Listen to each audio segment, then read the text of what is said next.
रक्षा मंत्रालय में निकली एक नई भर्ती, बहुत ही शानदार भर्ती आप सभी के लिए 10वीं पास भर्ती निकली हुई है।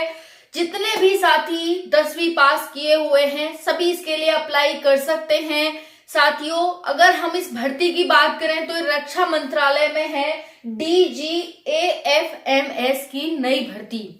ग्रुप सी की भर्ती है, बहुत अच्छी भर्ती है। बात करेंगे केंद्र की भर्ती है ये। एक एक सारे फैक्ट पर हम बात करेंगे इस भर्ती के बारे में। क्या सैलरी रहेगी, किस प्रकार से यहाँ पर कितने टाइप की पोस्ट हैं, अलग अलग पोस्ट के लिए अलग अलग क्वालिफिकेशन है, सिलेबस क्या है, सिलेबस में क्या क्या पूछा जाएगा, सिलेक्शन प्रोसेस क्या है, एज क्या रहेगी, क्वालिफिकेशन क्या है, एक्सेट्रा। तो चलिए वीडियो में एंड तक बने रहिएगा। पहली बार अगर चैनल पर आए तो चैनल को सब्सक्राइब कर लेना, वीडियो को लाइक कर देना। स्टार्ट करेंगे शानदार तरीके से, सभी साथी लाइक के साथ वीडियो को। अप्लाई डेट DGAFMS ये है क्या? तो देखिए, डायरेक्टरेट, इसकी फुल फॉर्म लिख रही हूं, directorate general of armed forces medical service. ठीक है, ये इसकी फुल फॉर्म है, directorate general of armed forces medical service. अब ऐसा नहीं है कि भाई मेडिकल है तो आपको डॉक्टर वॉक्टर बनना है या फिर डॉक्टर वॉक्टर ये क्वालिफिकेशन मांगेंगे, ऐसा कुछ भी नहीं है। 10वीं पास है। बाकी हम पोस्ट वाइज देखने वाले हैं किसके लिए कितनी क्वालिफिकेशन यहाँ पर रहने वाली है। देखिए, अप्लाई डेट की बात करें तो आप सभी की अप्लाई डेट यहाँ पर 7 जनवरी से शुरू हो गई है और 6 फरवरी तक चलेगी। ओके जी, फीस कोई पैसा नहीं लग रहा आपका फीस का, आप बिना पैसे के फीस फॉर्म भर सकते हैं। अगर हम एग्जाम की बात करें तो इसका फरवरी मार्च में एग्जाम भी हो जाएगा। ठीक है, फरवरी मार्च में इसका एग्जाम भी हो जाएगा।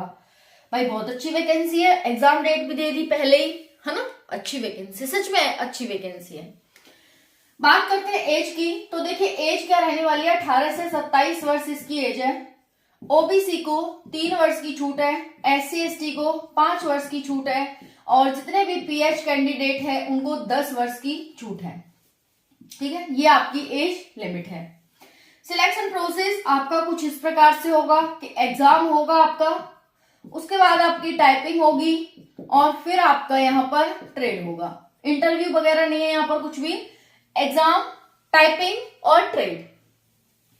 सिलेबस कुछ इस प्रकार है, 100 क्वेश्चन, 100 मार्क्स, 2 घंटे का समय दिया जाएगा, 1/4 की नेगेटिव मार्क। तो गाइस, ये नोटिफिकेशन ऑन कर लिया है मैंने। कुछ नहीं करना, आपको गूगल पर जाना है और आपको टाइप करना है DGAFMS टाइप करना है। उसके बाद PDF भी डाल देना कि PDF DGAFMS की PDF है ना, तो उस तरह से आ जाएगा और PDF खुल जाएगी।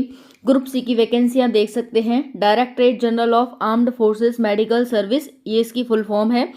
ओके, अगर देखो यहाँ पर पोस्ट की बात करें तो MTS, barber, cinema, steno grade 2, washerman, tradesman, multitasking staff, इस तरह से यहाँ पर पोस्ट दे रखी है आपकी। ओके, यहाँ पर लेवल 1 आपका ये रहने वाला है और उसके बाद यहाँ पर अलग अलग प्रकार से पोस्ट दे रखी हैं, ये आप पोस्ट देख सकते हैं। फिर उसके बाद देखेंगे यहाँ पर मुंबई में ये अलग अलग, लखनऊ में पोस्ट है, मुंबई में है, ये पुणे में पोस्ट है। तो अलग अलग यहाँ पर डिस्ट्रिक्ट वाइज पोस्ट आपको दे रखी हैं, ये आप सारा देख सकते हैं। स्टेनो 2 में देखेंगे तो क्या पोस्ट हैं, क्या आपकी एज मांगी गई है, देख लो भाई। स्टेनोग्राफर ग्रेड 2 में जो आपको पे लेवल मिलेगा वो 25,000 से 81,000 तक मिलेगा। 28 से 27 आपकी 18 से 27 एज रहने वाली है। 12वीं पास आप होनी चाहिए, स्किल टेस्ट यहाँ पर होना चाहिए, टाइपिंग आपकी इस प्रकार से होनी चाहिए। 12th पास इन सब में मांगा गया है, 18 से 27 वर्ष है। बाकी यहाँ पर 10th पास की भी वैकेंसी है, ऐसा नहीं है 10th पास की नहीं है, ये मैट्रिकुलेशन है। ठीक है, 10वीं पास की ये वैकेंसी आपकी, जैसे फायरमैन की हो गई, सिनेमा प्रोजेक्टनिस्ट की हो गई और यहाँ पर हाईली स्किल्ड की हो गई, ये मैट्रिकुलेशन आपकी डिग्री मांगी गई है। बाकी यहाँ पर 3 वर्ष का एक्सपीरियंस भी मांगा गया है। आपकी हाइट, चेस्ट, वेट इस प्रकार से होना चाहिए। सिर्फ 10वीं पास हैं तो फायरमैन के लिए अप्लाई करेंगे।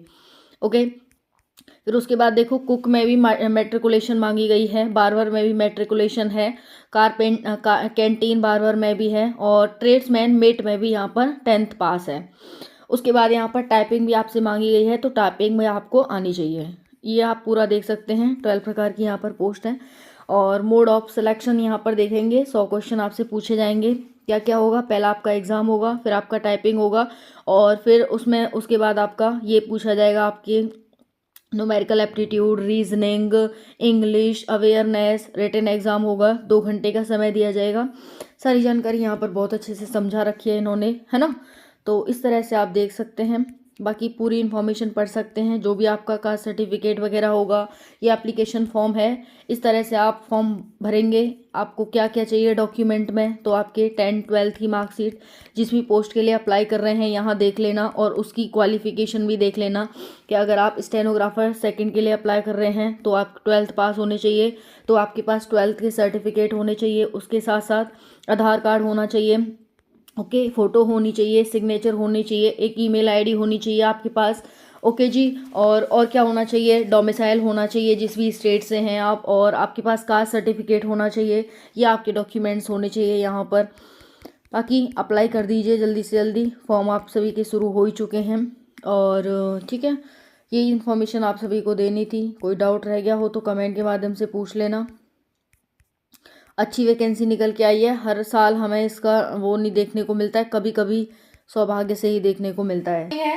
मैथ के 25 क्वेश्चन, रीजनिंग के 25, जीके जीएस से 25, इंग्लिश से 25, इस प्रकार से आपसे क्वेश्चन पूछे जाएंगे। स्टार्टिंग सैलरी 30,000 रहेगी आपकी, ठीक है जी। इकाई, दहाई, सैकड़ा, हजार, 10,000, 30,000 प्लस आपकी स्टार्टिंग सैलरी रहेगी। अगर आप पोस्ट की बात करें, एमटीएस, बहुत सारे साथी सपना देखते हैं एमटीएस में जाना है भाई, ठीक है, तो जाइए एमटीएस में, भर्ती आ गई है। मल्टीटास्किंग स्टाफ की इसमें पोस्ट है, अकाउंट की पोस्ट है, स्टेनो ग्रेड 1 की है, एलडीसी की है, स्टोर कीपर की है, फोटोग्राफर की है, फायरमैन की है, कुक की है, लैब अटेंडेंट की है, ट्रेड्समैन मेट की है, वॉशरमैन की है, कारपेट की है, एक्सेट्रा। बहुत सारी, लगभग 14 प्रकार की यहाँ पर पोस्ट दी गई है। तो ये था सारा, मैंने बता दिया क्राइटेरिया वगैरह आप सभी को, 10वीं पास, और अलग अलग यहाँ पर क्वालिफिकेशन दी गई है पोस्ट वाइज। अब आप कहेंगे कि क्वालिफिकेशन, मैं बता देती हूँ, यहाँ पर मिनिमम जो क्वालिफिकेशन है आपकी वो 10वीं पास है। बाकी अलग अलग पोस्ट के लिए यहाँ पर अलग अलग क्वालिफिकेशन रखी गई है, ठीक है। तो ज्यादा से ज्यादा साथी अप्लाई करें इसके लिए, अच्छी वैकेंसी है, हर साल देखने को नहीं मिलती है।